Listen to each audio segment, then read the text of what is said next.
Bloody take से एक और हैरान कर देने वाले एपिसोड में आप सभी लोगों का बहुत बहुत स्वागत है। मैं निखिल, मैं जिया। आज हम आप लोगों को दुनिया के एक ऐसे रहस्य के बारे में बताने वाले हैं जो रहस्य के पीछे साइंस न जाने कितने समय से पड़ा हुआ है, जो रहस्य के पीछे जवाब आप लोगों को ना जाने कितने समय से चाहिए। दोस्तों, वो रहस्य है टाइम ट्रेवल का, कि कैसे टाइम ट्रेवल पॉसिबल है। क्या सचमुच कोई इंसान अपनी पास्ट में जाके या फिर अपने फ्यूचर में जाके समय को देख सकता है, अपने साथ बीती हुई चीजों को कोई देख सकता है, अपने साथ होने वाली चीजों को कोई देख सकता है? क्या कभी कोई फ्यूचर बदल सकता है या पास्ट बदल सकता है? अगर आप लोगों को इन सभी सवालों के जवाब चाहिए तो इस वीडियो के अंत तक बने रहिए, क्योंकि आज आप लोगों को ये सब कुछ समझ में आने वाला है कि टाइम ट्रेवल करना कैसे पॉसिबल है और क्या सचमुच ये किया जा सकता है।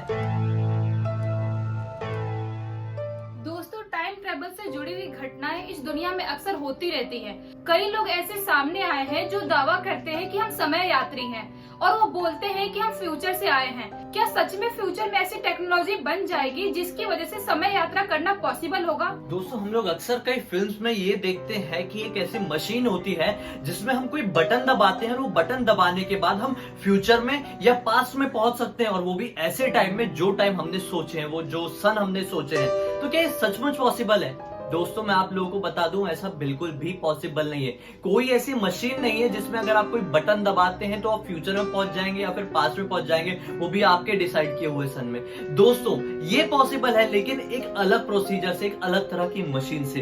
दोस्तों, अगर आपको कोई ऐसा विमान या फिर एक ऐसी गाड़ी मिल जाती है जिसकी स्पीड 25,000 किलोमीटर पर आवर होगी, और उस गाड़ी में बैठ के आप इस पृथ्वी के पूरे चक्कर लगा के वापस इस जगह पर आते हैं जिस जगह से आपने स्टार्ट किए थे, तो आपकी घड़ी का जो टाइम होगा वो इस दुनिया की घड़ी के टाइम से कुछ नैनो सेकंड कम होगा।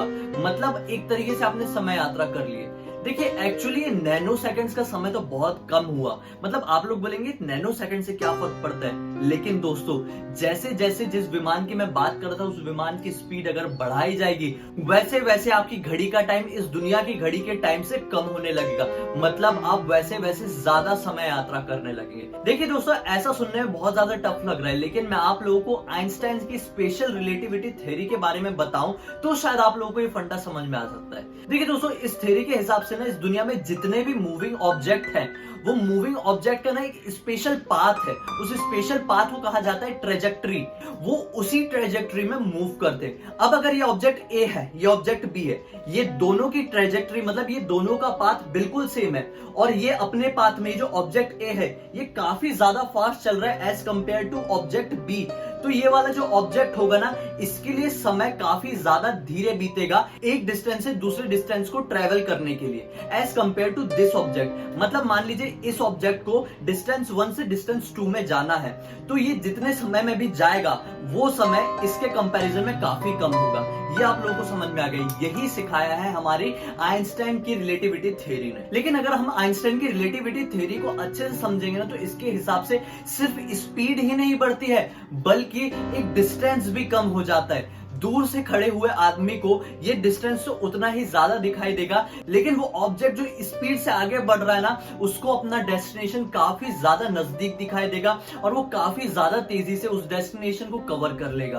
दोस्तों, अब आप लोग ये सोचेंगे कि मैं आप लोगों को क्यों बता रहा हूं। ऐसा इसलिए मैं आप लोगों को बता रहा हूं कि अगर इस दुनिया में ऐसा कोई ऑब्जेक्ट, ऐसा कोई मशीन या ऐसा कोई व्हीकल आ जाए जो कि बहुत ज्यादा स्पीड से आगे ट्रेवल कर सकता है, तो इसके हिसाब से उस ऑब्जेक्ट के अंदर या फिर उस व्हीकल के अंदर बैठे हुए आदमी की घड़ी में जो टाइम हो रहा होगा, वो बाहर की दुनिया के इंसानों की घड़ी के टाइम के कंपैरिजन में काफी स्लो बीतेगा, और इसी वजह से वो टाइम ट्रेवल कर चुका होगा। मैं और आसान शब्दों में बताता हूं। अभी तक तो मैंने आपको साइंटिफिक लैंग्वेज में, साइंस वाली लैंग्वेज में बताया था। फॉर एग्जाम्पल, आपके पास कोई एक ऐसी व्हीकल आ जाती है जो कि लाइट की जो स्पीड है उसके आसपास की स्पीड से ट्रेवल कर जाती है, तो आप लोग समय यात्रा कर पाएंगे। फॉर एग्जाम्पल, हमारी जो लाइट होती है उसकी स्पीड कितनी होती है आप सभी लोगों को पता होगा, वो होती है 30 करोड़ मीटर पर सेकंड। तो अब अगर इस दुनिया में कोई ऐसी व्हीकल या फिर ऐसी गाड़ी आ जाती है जो इस स्पीड को लगभग 95% तक कवर कर सके, तो आप लोग समय यात्रा कर पाएंगे। तो अब अगर आपको कोई ऐसे व्हीकल मिल जाए तो इस व्हीकल के अंदर बैठ के अगर आप 10 साल तक घूमते रहेंगे ना और फिर वापस से आके उसी जगह पे रुकेंगे जहां से आपने अपनी जर्नी शुरू किए थे, तो आपने घूमे 10 साल, आपका लाइफ हुआ 10 साल का, लेकिन पृथ्वी में 24 साल बीत चुके होंगे। फॉर एग्जाम्पल आपने शुरू किए थे उस गाड़ी में बैठकर 24 साल की उम्र से घूमना और आप रुके हैं 34 साल में आके, तो इस पृथ्वी में ना आपकी उम्र एक्चुअल होना चाहिए थी 48 साल की, लेकिन अभी आप 34 साल के ही हुए। मतलब आपने 12 साल, लगभग 12 साल नहीं 14 साल आपने टाइम ट्रेवल करके फ्यूचर में आ गए हैं।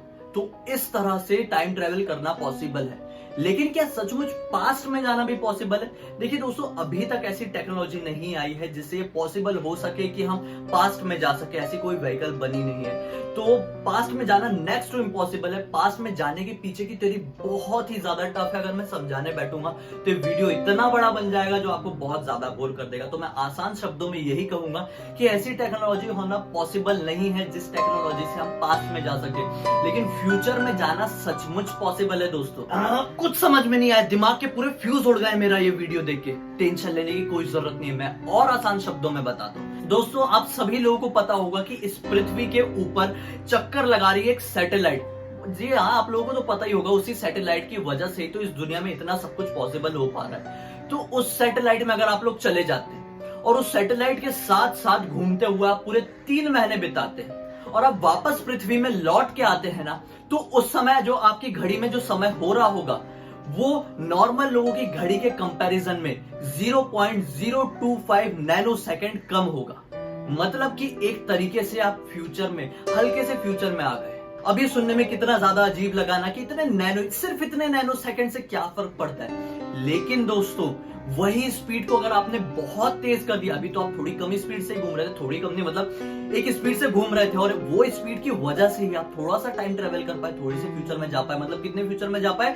0.025 नैनो सेकंड के फ्यूचर में जा पाए। लेकिन अगर वही घूमने वाली स्पीड को अगर हमने बहुत ज्यादा तेज कर गए और इतनी तेज कर दिए कि वो स्पीड आपकी लाइट ऑफ स्पीड के लगभग बराबर हो गई, तो वो आपका जो इतना कम नैनो सेकंड था ना, अब वो कुछ साल में बदल जाएगा। फॉर एग्जाम्पल मैं आप लोगों को फिर से बताता हूं, आप कोई ऐसे व्हीकल में बैठ जाते हैं जो कि लाइट ऑफ स्पीड के बराबर की स्पीड से ट्रेवल कर गई, और मान लीजिए आपने उसके अंदर बैठकर 10 साल बिता दिए, तो आप वापस से अगर रुकेंगे ना तो इस पृथ्वी में 24 साल बीत चुके होंगे। तो इन शॉर्ट आपने 14 साल का टाइम ट्रेवल कर चुके होंगे। मतलब ये थ्योरी हमें ये बताती है कि फ्यूचर में जाना पॉसिबल है, पास्ट में नहीं। लेकिन ये अक्सर सुनने में आता है कि लोग फ्यूचर से पास्ट में चले जाते हैं और प्रेजेंट से पास्ट में चले जाते हैं। ये कैसे पॉसिबल है? ऐसी हैरान कर देने वाली स्टोरी मैं आप लोगों को बताती हूँ। 1951 में न्यूयॉर्क में एक पुलिस वाले ने एक आदमी को बीच सड़क पे खड़े हुए देखा। गाड़ियाँ बहुत ही तेजी से आ जा रही थी।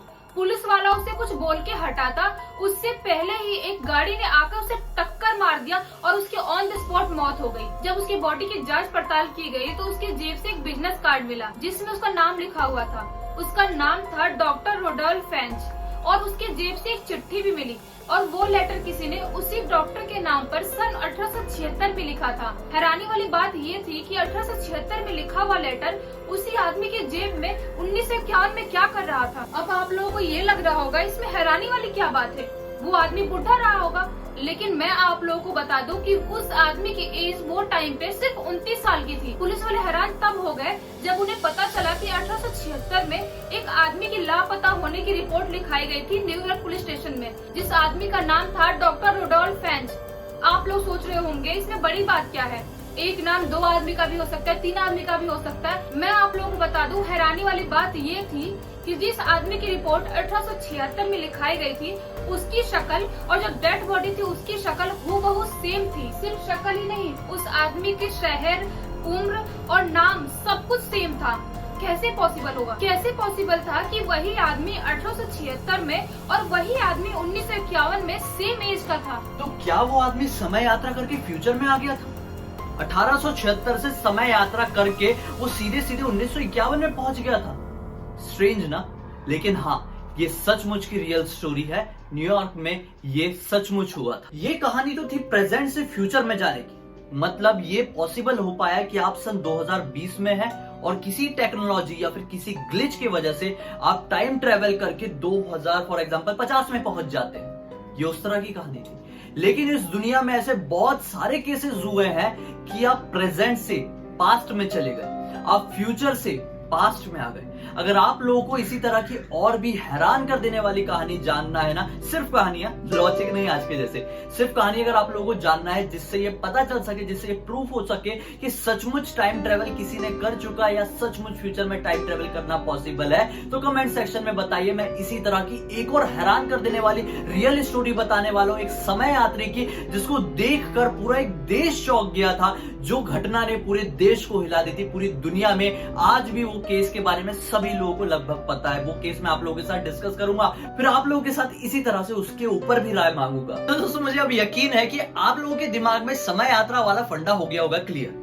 तो आप लोगों को अब करना क्या है, मेरा ये वीडियो आप लोगों को अपने फ्रेंड्स और फैमिली मेंबर्स के साथ शेयर करना है, जिनको इस तरह की कहानियां ना, ऐसे तरह के लॉजिक बहुत ही अच्छे लगते हैं, बहुत ही जानने में उनको इंटरेस्ट आता है। तो उनका थोड़ा मनोरंजन भी हो पाएगा और उनकी जानकारी और भी ज्यादा बढ़ जाएगी इस तरह के टॉपिक में। मेरे इस चैनल को सब्सक्राइब जरूर कर देना दोस्तों, ताकि आप लोगों को इस तरह की और भी इंफॉर्मेशन मिलती रहे और भी अच्छी अच्छी जानकारी मनोरंजन के साथ मिलती रहे। जाते जाते बेल आइकन को दबाना बिल्कुल भी मत भूलना, ताकि हम जब भी नए वीडियोस लाएंगे आप लोगों तक उसकी नोटिफिकेशन तुरंत ही पहुंच जाएगी। चलिए कल फिर से मिलते हैं, बहुत बहुत धन्यवाद।